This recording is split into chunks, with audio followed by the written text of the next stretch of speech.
Yeah, soon I'm gonna be like the same as how I feel about LeBron is gonna be the same as I feel about how Conor McGregor and Floyd Mayweather is. I'm just gonna be done with it, be tired of it, because everybody's just gonna overtalk it like so much. So yeah, I still have my doubts that it's actually gonna happen. Yeah. So like I was saying, just like Pacquiao. I wish I could bet on it not happening. That's actually probably a good bet. You'll probably get even money. Yeah. I think it'd be very profitable. But you know what though? You also gotta wonder. They're talking about him getting $100 million. If he does get $100 million, like would he ever go back into the cage? Nope. Hell no. That's the payday everybody wants. Yep. That's why people in the fight game talk shit. Because they want as much money as possible, so they don't have to do it for the rest of their life. Because we've seen too often, tons of like when we were growing up, a shit ton of fighters who, like for example, Roberto Duran fought like 150 fights, like legit, over his career, and he like fought until he was like 45 or whatever it was, until he was like super duper old, couldn't move, but like he fought for the reason of money and obviously competition, things like that. But money's an aspect. If anybody says that they don't do anything for money, they're fucking kidding themselves. They're dumb as fuck. I don't understand where that concept came from. Maybe it's because like the purity of whatever it is they do. But if you don't do anything for money, you're just an idiot. Like legit idiot. Even a garbage man does their job for money. Yeah.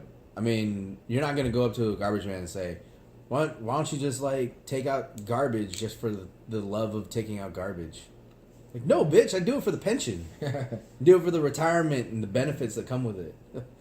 I don't do it because I love taking out garbage. If I love taking out garbage, I'd stay at home and let my wife yell at me. Yeah, even people that do love their job probably wouldn't do it if we didn't pay them. Yeah, or if it didn't pay them well. I can imagine a lot of professional athletes too probably wouldn't play if they weren't getting paid to do it. Yeah, if they weren't getting paid what they're worth. Yeah. That's why you get some people who get paid more and some people who get paid less. They're going for what they're worth. Like at your job, if I told you to take a pay cut, would you do it? No. I'm not doing it. Fuck no, nobody would. Why would you? You work so hard your entire life to make, $30, $40, $50 an hour. What sense does it make?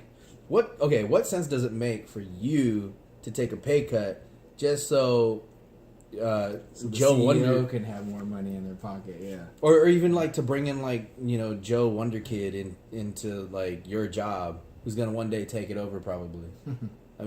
Does it make sense for me to take a pay cut just so like fucking Juju Smith-Foster is gonna take my job one day? No, fuck that. He can go find his own job somewhere else. Fuck that motherfucker. It's the same thing in sports. I'm not gonna. If I was Tom, which I take back because Tom Brady did take a pay cut at some points, but still, if I was Tom Brady, I wouldn't take no pay cut. Fuck that. You see these 5 Super Bowls? Get out of here with all that. It's nonsense. Same thing in the fight game. Yeah, McGregor makes $100 million. He's never gonna fight again. Yeah, he's only gonna fight if he wants to. Yeah, that's true. Because what could the UFC? They'll still make money doing UFC fights, but nowhere on the level of like $100 million payday. No, it's the MMA just doesn't pull those type of pay-per-view numbers yet. I guess this early in its in its development. Yeah, you gotta think, dude. UFC is, man, how old are they? 25 years old? Something like that. They started doing it in the mid-90s or something. So they're barely old enough to drink. they're if Scotch was made year one of the UFC, it would be good enough to drink right now. Yeah, that's true. Oh. That's a whole nother subject for a different time. Today we're going to talk about What are we talking about? Talking about the Dynasty kind of colleges to look at. Like a beginner's guide. Yeah. Like a intro to help you decide. Because don't get me wrong, there's a lot of people out there who are still confused on, because there's so many colleges and so many colleges have so many players. It gets kind of like confusing as to who you should actually look at trying to draft, because you don't want to waste your pick on a small school with a guy you don't know if he's in the NFL. It's very rare that like for example, it's very rare that Randy Moss from Marshall is going to get chosen and picked up in the NFL and become the number 1 receiver. That's a rarity. It doesn't happen all the time. It doesn't happen every year. Whereas you have like schools like Alabama. This decade has produced some of the top level performing NFL offensive weapons, and even if they don't pan out, it's still an opportunity for you to draft for something better or to trade for something better that we've all done, with the picks that we've had. So with the dynasty leagues, you're drafting these guys, as rookies. If this is, obviously, if this is year 1 of your dynasty league, you got the full board to draft from. Yeah. But if your dynasty league, you get to keep all your players, then your pool is limited to just the rookies that are coming out. Yeah. So with that in mind, it's like, okay, you're looking for the guy who's like in a good situation. Like last year, it was like, okay, Zeke Elliott's the top running back, and he in Dallas drafted him. Mm-hmm. So of course that's a prime player to target. But what about all the other guys that you don't know of? Some of the guys who are like mid-round picks. They're not going to be that high on the board or any cheat sheets that you find, really. So you got to do your own homework. So you got to look a little bit deeper. Yeah, if you watch college football, then you'll kind of have an idea. You'll know who some of these guys are, which that goes a long way. But with so many damn colleges and so many of them on TV, it gets kind of hard. On Saturday. On Saturday it's all day long. There's multiple channels playing showing college football games. So, what schools should you be focusing on, or what games should you be watching? Mm-hmm. If your purpose is to really kind of scout for future dynasty leagues. Yeah, so that's kind of what we're trying to talk about today. Yeah, even if you don't select some guys, because it's very rare that. And you have to be really, really good to select a freshman coming out of high school who goes into college and then ends up becoming like the top pick in the draft for whatever year they come out in. There's been very few times where that's actually happened. Even our draft, I think it's only happened once. Yeah. I think Steve is the only guy. He's the only dude who picked a running back. He picked Leonard Fournette. And he picked him up, was it 3 years ago, as a freshman coming out of high school.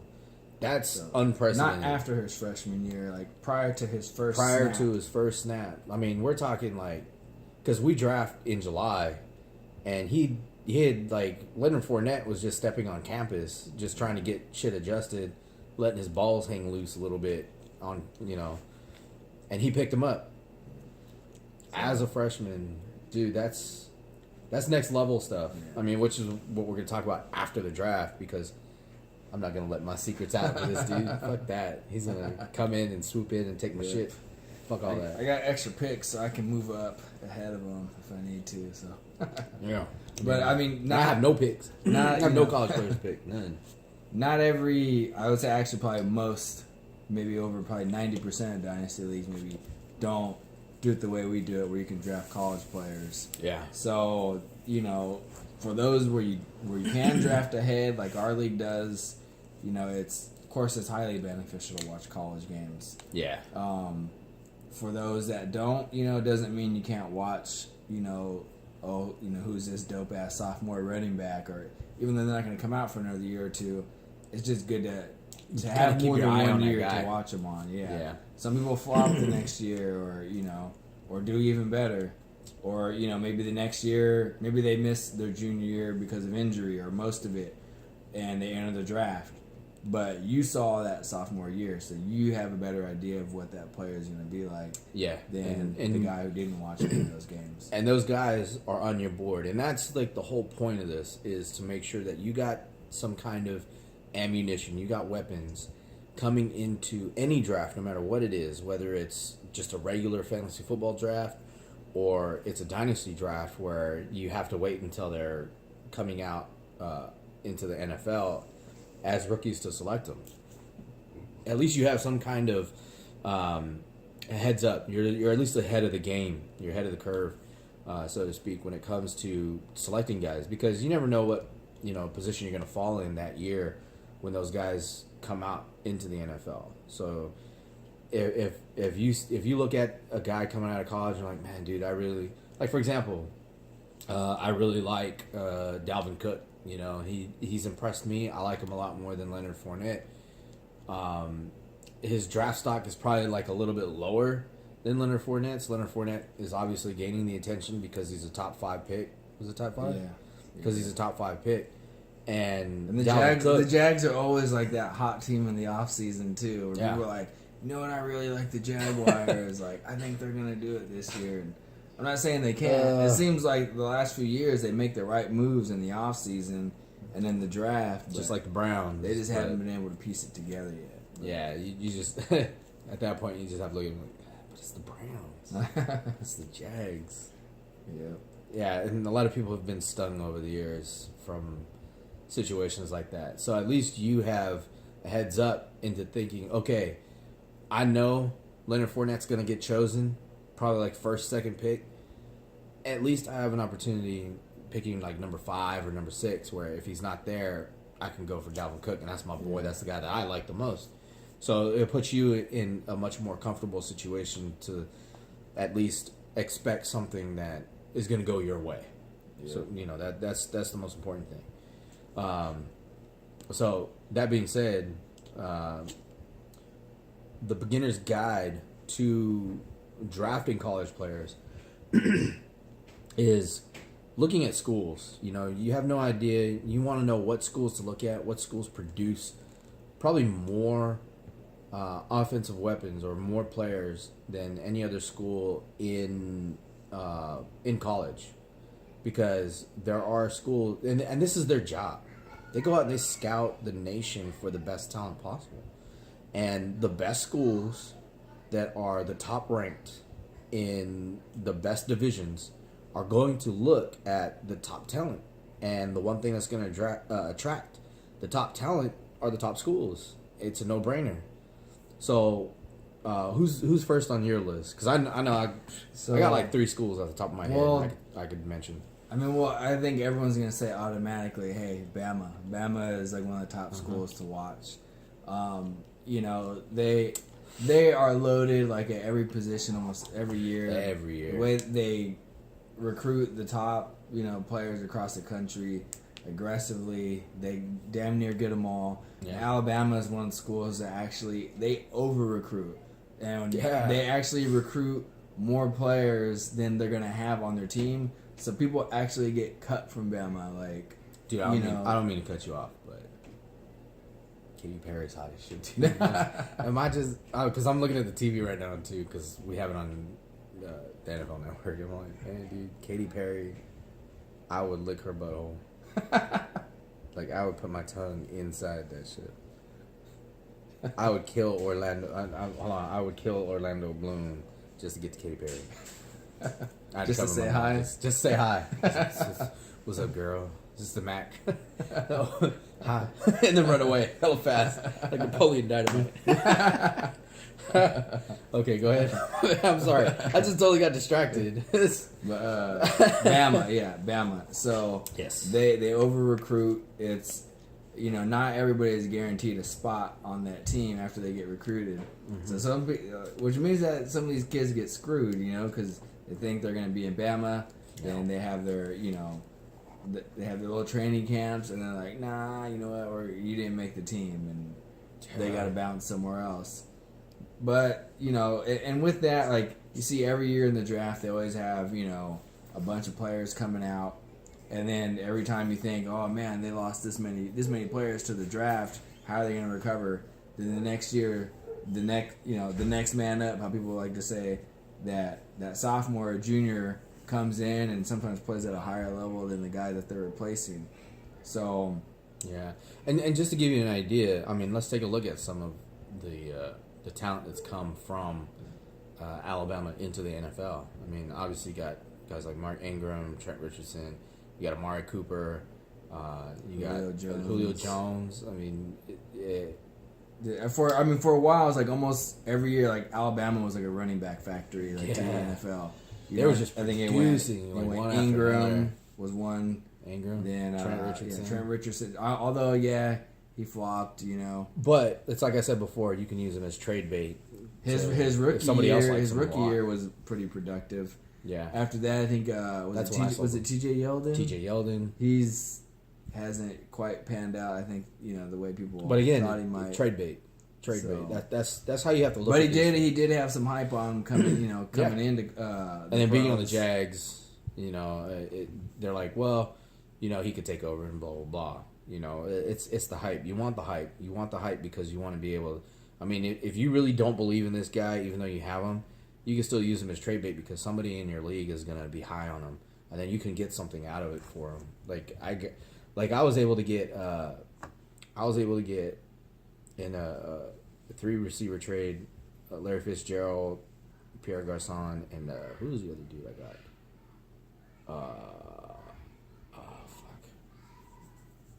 I think it was when he was on the Niners. It was Crabtree, and Fred had him, and he didn't want him, so he wanted to let go of him. So I gave him Trent Richardson after his first year in the NFL. So it panned out well for me.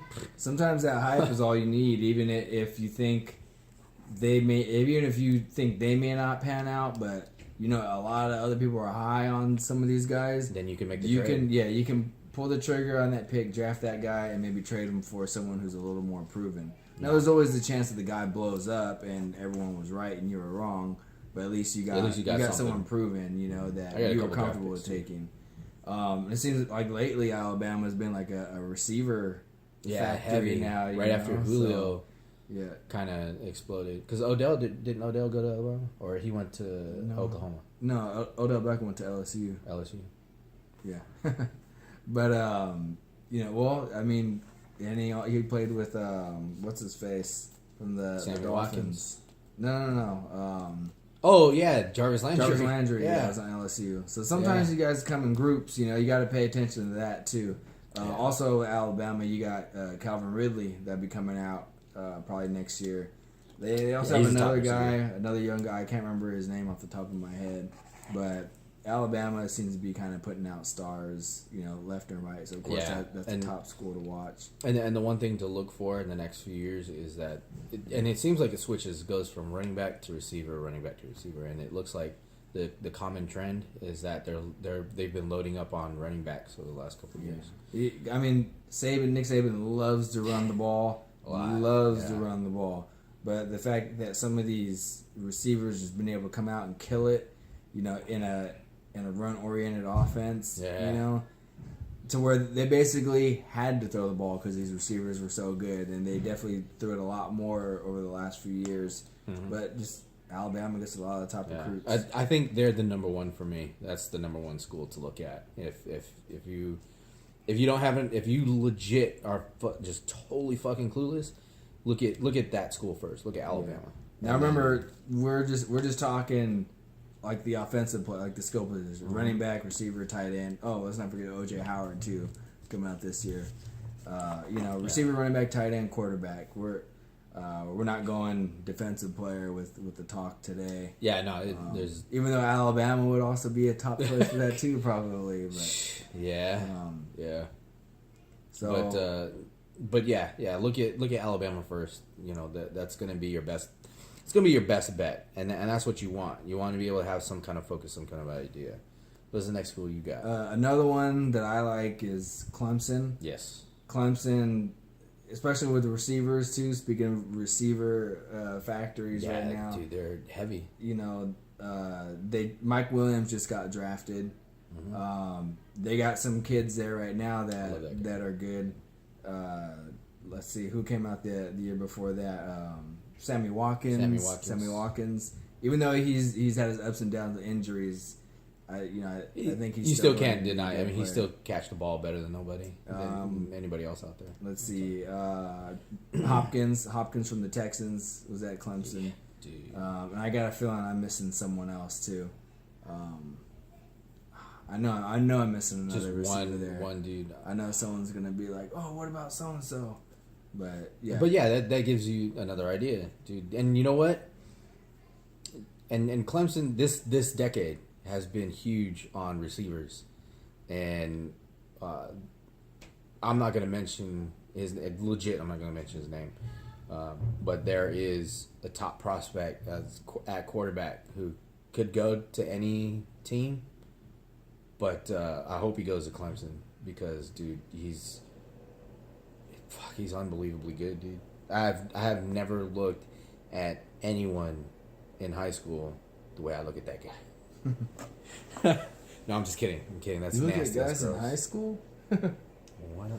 Didn't you? You didn't do that? You mean like in the shower and stuff? Yeah. Wait, they still have showers in high school? I don't know. They didn't have it when we were growing up. All gender because But they have co-ed showers now? You can't assume anymore. I was born in the wrong generation. You can't assume. I was born in the wrong generation. They have co-ed showers now in high school. See, Starship Troopers was, they it's paved probably the way. not too far from now. Starship Paved Troopers. I hope so. So, as soon as co-ed bathrooms start happening, we're gonna start having these. No, 24-hour fitness has co-ed steam rooms. Really? Yeah, you didn't know that? No, dude. They've had that for like the last 15 years. I remember. Okay, I got. Remind me to cancel my wife's gym membership. Well, she goes to 24-hour fitness. Not anymore. Not anymore. Sorry, buddy. No, yeah, 15 years ago, because that's how I grew up. I was used to that. You go into the locker room, and in the locker room you got obviously the steam room, right? Mm-hmm. You go in there, and obviously there's going to be some shit you don't want to see. Yeah. And then but you're in there for a reason. You're in there to sweat and inhale the steam and things like that. And dude, that's when you go into the steam room. That's what you did. You're okay. No, not to gross anybody out, but you're completely fucking naked, or you got a towel on at least. I mean, some old dudes just let the balls hang, but you got a towel on at least, right? So I'm at 24-hour fitness. First time I'm ever there, and I see the steam room. I was like, all right, cool. I'll just grab a steam and after my workout, and I'll be done. So I have my towel on, and I walk over into the steam room, and as I have my towel on, I'm butt-ass naked under the towel. I got nothing on. No reason to have underwear on while you're in the steam room, right? That's not weird. But as I'm in the steam room with the towel on, I'm the only dude in there. And then out of nowhere, like maybe 5 minutes later, a girl walks in. And she walks into the steam room, and I'm just like sitting there like, what the fuck is going on? Is this happening right now? This is like the moment. This is my dream come true. This is happening right now. This is a porno. I'm living it. It all starts. I'm 18 years old, and I'm living this moment. And I'm thinking to myself, oh, struck it. I struck it rich. These things really do happen. The only thing missing was a pizza. That's the only thing missing. That's the only thing missing from that situation. But then she walked right out immediately, and then I got a talking to from one of the managers. I was like, dude, you can't be doing that. I'm like, I had no idea. Fucking cool. Good times. Good times. Where's Katy Perry? I think that's right. I think that's the only situation I'll make it better is Katy Perry walking in that steam room. I don't think she's ever leaving if that happens. No, I'm not gonna say shit. I'm not saying nothing. Nope. Not saying anything. I'm staying quiet. Doing quiet shit. So, okay, so we were talking about Clemson, and yeah, they seem to have athletes all over too. All over. I mean, it doesn't matter. They went to the last two championships, and so Mm-hmm. Look, you could look to their recruiting probably even getting better too. You know, you go to 2 straight championships, that helps out. Yeah, Either way. and you look at things like that, dude. Clemson being a top school, anytime you go up against them, you kind of like fear for your life because you know the board's gonna just get run up on you. That ends up being another school. Like if you're looking at more talent, one of the schools I have is LSU, like after Clemson, and that ends up being a no-brainer too. You know, you look at the receiving core that's come out of that school is similar to Clemson. Yeah. Because you got Odell and you got Jarvis Landry. They came out the same year. Yeah.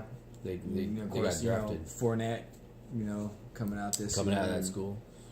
They always seem to have good play. They're always a pretty competitive team also. Yeah. So, the conference they play in too, is it's the best against the best. So it's not like, you're seeing a lower division school, or I wouldn't say not lower division, but a lesser it's not lesser like, conference school. It's not like you're watching opponents, and you kind of wonder like, how would they do against some of these All-American players? Yeah, it's not like you're watching like Boise State or TCU playing. That's a totally different story because those teams playing in against the colleges that they play, or even Hawaii. It's there's a reason you don't see many NFL players coming from Hawaii. There's a reason, and it's because they're not being challenged to play against like teams like USC or Alabama. And then you look at it like, well, why not? Because they're for some reason they're undefeated every year almost. Seems like at least at one point it seemed like it.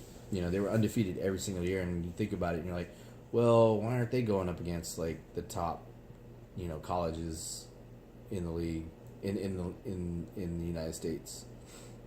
But you look at it, and then you break it down talent wise, and you're like, well, that might be a reason because they don't have enough talent. They don't have the recruiting power to recruit the talent. They don't have a draw, so then that's the reason why you look at teams like Alabama, LSU, Clemson, Auburn, USC. You look at schools like that, and people still emerge from smaller schools. Yeah, we're not saying that. But sometimes you can have fewer questions about some of the people coming from bigger schools. Yeah, because they're the ones that are going to draw the biggest focus. You get to see them more too. That's they're on TV more often. You get to see these guys play. You get to see how they kind of match up against other players that they're probably going to be either lining up with or they're going to be teammates with in the NFL. What other schools did you have other than? I was gonna say maybe not exactly schools, but conference wise, yeah. I kind of like the Pac-12 quarterbacks. Now, of course, you're gonna have like receivers coming out of there and running backs. For the longest time, Cal was like another running back factory. They had Marshawn Lynch, Justin Forsett. Forsett came. Maybe he didn't come out and kill it, but he hung around the league for a long time. He did have a couple of really good years fantasy wise in this league. Yeah. Vereen was a pretty good PPR guy from Cal. Javid Best, his career was cut short, but unfortunate. Yeah. C.J. Anderson on the Broncos. It was just seemed like. But you look at these guys, and you look at them now, and there's a certain level of hype to them, where somebody in your league is gonna say, "Man, dude, I really like Javid Best," or even if you like for example, Ray's like a huge Cal fan. If you draft a Cal player ahead of him, he's gonna probably want some kind of incentive to go after him, especially if he's like high on him. Yeah, and some people will also, however a player did of the similar position or the same position from the same school, they think he's gonna be exactly like this guy. Javid Best. Marshawn Lynch went to Cal too. Like he's killing it, and then they're like, oh yeah, they produce the best running backs, and it's not always the case, but it does give them a little bit more hype. Yeah. coming in. And Deshaun Jackson went to Cal. yeah, Deshaun Jackson and Aaron Rodgers. Aaron Rodgers went they to had Deshaun Jackson, Aaron Rodgers, and Marshawn Lynch in the same, year. In the same year. And it's like, I remember that. Yep. Dude, 2007 NFL draft. You tell people that, if you told them that now, like, I mean, all three of those dudes in their prime, like, you'd think, oh, dude. Now, they imagine. had to win the Rose Bowl or something. They didn't even go. Yeah. So I would say they did get screwed out of that deal. And that's the thing. That's the point that we're trying to make. You imagine that kind of ammunition going into like your rookie season. You're already a step ahead of like most people who are drafting that don't even pay attention to shit like that. You're at least one step ahead of them, and to say, okay, shit, I can draft Marshawn Lynch because he's on the Bills, and the Bills, they have no running game. They have like no competition at the running back level. So, and that's exactly what Loza did. Some people with this stuff too, they'll draft the player's opportunity more than the skill of the player itself. They're like, oh well, you know what? He's going to be the number one guy. This guy, this guy was picked, with the 15th pick in the first round. This guy's picked to the 20th, so the guy at the 15th has to be better, right? It's like, no, that's not always the case. Sometimes it's a scheme fit, Yeah. So don't just go based off of the NFL's draft order and why you're picking your dynasty. Or sometimes not even the opportunities. Sometimes it all. If the player's badass, guess what? They're going to be badass. Yeah. Don't pick the inferior player. Yeah. Because opportunities, as far as you're worried about playing time, that can change. That always changes. They can leave the next year. The players that are getting in the way of their touches could be gone at 1 or 2, 3 years from now. Mm-hmm. And so, like an example, I'll say like Alvin Kamara from Tennessee. Like a lot of people are not gonna like his dynasty draft stock because Ingram's there, AP is there. Yeah. They're a pass happy team with Drew Brees. Remember, dynasties are the long term, Yeah. so you could say, "Hey, I like Kamara, but he's got all this stuff in front of him, and they've been a team that hasn't been so great, who's had to throw the ball a lot late in games because the defense hasn't been any good. So you would imagine, okay, well maybe he's not going to get the whole lot of opportunities, even if they're losing games. Yeah, and even if they are winning games by a lot, they're going to be splitting the ball so much, but." Yeah, if it's a 1 year league, yeah, okay, his draft value maybe isn't that great. But dynasty, you're like, look, AP could be gone in 1 year. Mm-hmm. I think Ingram, I don't know how old he is, but he's probably getting up there in age. Yeah, he's getting close. He's getting close to 30. Anyone getting close to 30 could be on the verge to get cut anytime soon. Yeah, cut with a knife. Things change all the time with that. So I wouldn't. If you like him better than you like one of the other running backs and you think he's going to be the shit, then go with that. By all means, go with it. So now there are some times where if you're on the fence about two players, you're not sure which one might be better, then go ahead and go with the one who has the better opportunity.